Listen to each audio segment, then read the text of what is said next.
All right, hello, ladies and gentlemen. In today's episode, we are talking through episode number 6 of my 20 episode mini series around 20 lessons learned from 20 weeks of training. And essentially, today we are talking all about a really important topic, which is don't avoid what you suck at.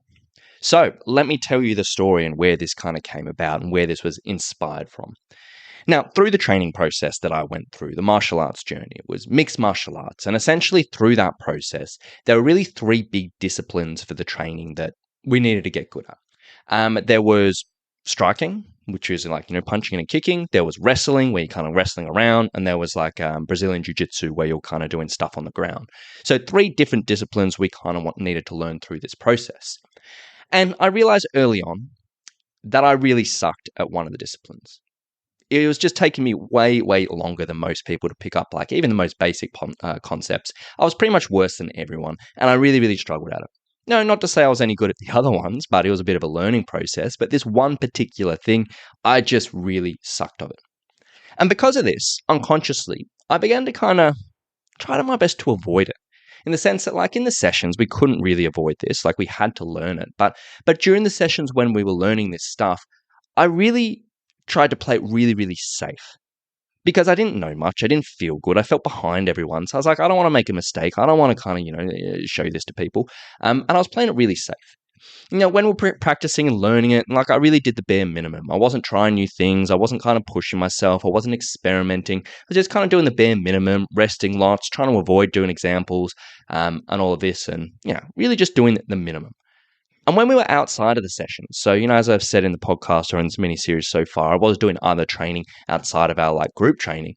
And when I was doing my own stuff, I wasn't practicing it on my own. I didn't really think about it. I didn't just look at videos like it or read articles about it or other stuff that I was doing for the other disciplines. I ultimately just tried to ignore it and just try to push it in the back of my head. And unfortunately, this kind of compounded the issue because I was behind, I was slower than everyone, and I just kept on getting further and further behind.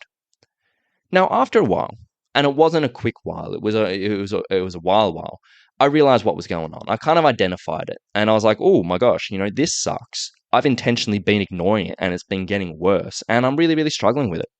And I did try to turn things around because I was like, this is important. For this process, there's no ignoring it. It has to be done. And I did try to turn things around. I began to pay a little bit more attention during those sessions. I asked questions. I sort of replayed things in my mind outside of the sessions. I started watching some videos. And slowly it got better. But I was still really far behind.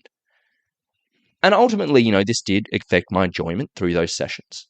When we're actually practicing that, I wasn't particularly enjoying it, not like the other things. My confidence when I was sort of doing things and trying things in the session wasn't really there. And honestly, it did cause me a little bit of underlying worry because I was like, you know what? More than likely, I'm going to have to do this on the actual event. More than likely, I can't escape this. And I'm so far behind. I really struggle with it. And it was kind of playing in the back of my head. Now, the simple solution for this, in hindsight, is I knew I sucked at this very early on. I knew it wasn't very good. I knew it needed work, but I just ignored it. And in all honesty, the simple solution to this in hindsight was if I identified that I sucked at it earlier, I could have taken action on it earlier. At the bare minimum, I could have just made sure, like, look, I need to stay engaged during the sessions. When my mind starts to wander, I start to make excuses, I start to think about it. I can just snap my mind back, tell myself, Rowan, concentrate. Rowan, try this. Rowan, stop talking down to yourself, or whatever it may be. I could have done everything I could to get that right, to apply what I taught, and just ultimately ask questions in the moment. Beyond the sections themselves, I probably could have practiced more in the early days, in the odd moments in my spare time. I could have read articles. I could have watched videos of things I didn't quite understand. I could have played things in my head and sort of experimented with that and done the whole visualization thing where you practice skills in your head when you may not be able to do it physically, but you can practice in your head, which makes a genuine difference. And in all honesty, if I'd taken action on these things early during the training process, instead of just ignoring it, it would have made all the difference for me, in hindsight. Now, that's my story, and that's the inspiration in regards to kind of what came from this training process. But this same thing happens all the time with hikers. I hear stories from people who are not training with us, and even people who are training with us specifically. Now, what typically happens, this can happen either in hiking or training. So let's sort of say talking training specifically, like the workouts you're doing off the trail. There's hikers out there, they realize, they don't like certain exercises. They do them and like, oh, this feels a bit tough. They skip them or they just do them half-heartedly. And even, as the weeks go by, they just ignore it. But usually, ultimately, when it comes down to it, if you don't like something or something feels hard, it probably needs that area, needs particular work. So a classic example of this was a conversation I was having with one of my hikers, a couple of weeks ago, maybe a couple of months ago now, who'd been training with us for a number of months. She'd come to us with a bit of knee pain. And one of the big things was like, hey, I wanted to get on top of this knee pain so I can get out on my adventure and be really good. And ultimately went through a big program. We covered all the bases. We did our strength training, we had cardio, we did our mobility, we did our hiking. In the initial assessments we went through with her, we identified, look, one of the big things that are kind of like lagging behind the others is your quadricep strength. We were like, look, that kind of needs a little bit of work. And the quadriceps are the muscles in the front of the thigh, which ultimately is a big supporter of the knee. And we were like, look, if we can improve this, we can get this a bit stronger and get this up, it's probably going to be really helpful for the knees. And we did have a few different exercises in the process to help with this and a number, and we did a lot of things. But one specific example of this that came up was we were doing squats. So simple squats. Everyone's done squats. Everyone knows what I'm kind of talking about. And in the process, way back when we first started together, we started doing body weight. And then slowly we started adding a little bit of load. We added some dumbbells. We did a few different variations. And week by week and month by month, we made them a little bit harder. So the plan was to make them harder, get her stronger, keep on stressing those quads and keep on getting them stronger. And as I said, we were doing other exercises to work this area, but this is one particular example. Now, a few months later, we're going through the process and we're having a bit of a conversation.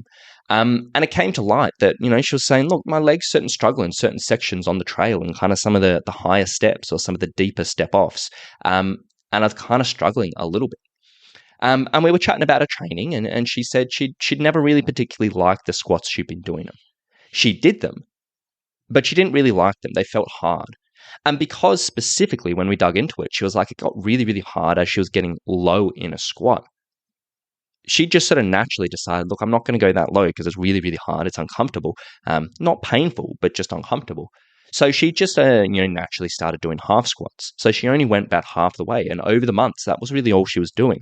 So we were progressing things. We were making things a little bit more difficult. But the range of motion was only about half of what we kind of wanted. And ultimately, over the months, like that sort of limited the strength, which we didn't really identify very early, but we got there in the end. And we're like, look, if we can just get it a little bit deeper, you can work through that little bit of range of motion, which is uncomfortable, which you don't particularly enjoy. But if we can get that stronger, it's probably going to make a big, big, big difference on the trail. And this falls into the lesson. In the early days, she very much realized she didn't like going all the way down. Not because it was painful, but just because it was hard.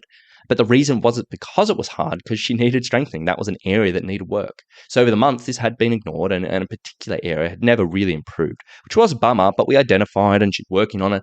And she should get on top of it relatively quickly now. So that was an example of something that, not saying she sucked at it. That was my words for my situation, but something that wasn't as good as it could be, and it got ignored. Another example of this is mobility. Some people are stiff as a board. They are so tight. They know they're tight. They know they're stiff. They know they can barely tip over or whatever it may be. And they'll have stretching or mobility in their program. Like that'll be asked specifically, do this every single week or do this at the start of every single session or whatever it may be. But it just feels a bit tough. It feels a bit uncomfortable or they don't particularly know it, so they just ignore it. They don't do it. And the issue just compounds on itself. Or in the hiking context, specifically on the trail, some people and a lot of people know that they really struggle on certain sections of the trail. Might be rock hopping or river crossings or really steep descents or something like that. Maybe they've had one or two bad experiences in the past. They've been on a big hike and they got in that situation. They're like, oh, this sucked. Or they did a big day hike and they had a lot of rock hopping. I was like, that is terrible.